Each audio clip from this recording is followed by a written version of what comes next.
The World Health Organization was a criminal racketeering organization as defined by the Sherman Act and the Clayton Act.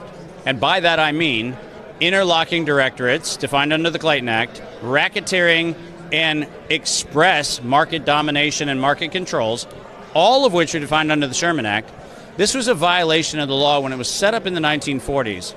And we have to go back to the foundation of what the WHO is and recognize since 1953, it has been exclusively a vaccine-promoting enterprise for the benefit of the people who have commercial interest in vaccines. If you read their opening charter and all of the hearings that gave rise to their opening charter from Bretton Woods in July of 1944 to its actually founding charter in 1950 and 53. What's missing from those conversations is who is writing the checks. And back then, and you can look, and it's all in a matter of public record, Rockefeller Foundation and the Wellcome Trust were the check writers.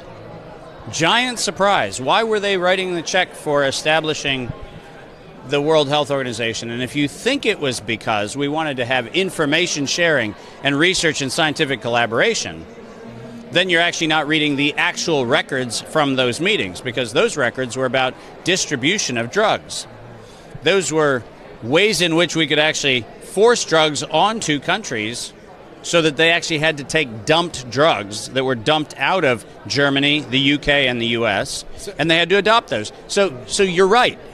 I mean, exactly what you're saying. In an interconnected world where we have air travel and sea travel and we have all of the flow of people, we absolutely should have the ability to monitor and surveil the condition of health so that we have an awareness that says, hey, there's a problem, let's intervene. But the problem is that we have to have a financially disinterested party making those determinations and making those surveillance observations.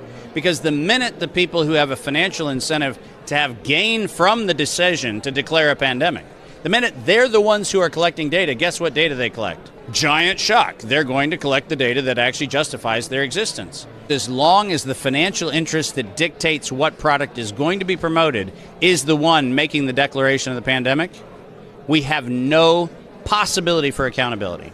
We have no possibility for justice. And what we do is we allow people who were formed out of the eugenics office, Carnegie Mellon in 1913, that same group of people that were the same group of people that established the World Health Organization in 1953, that same group of people are the ones who are making this decision. And I don't know how you feel about eugenics, but I have a problem with it.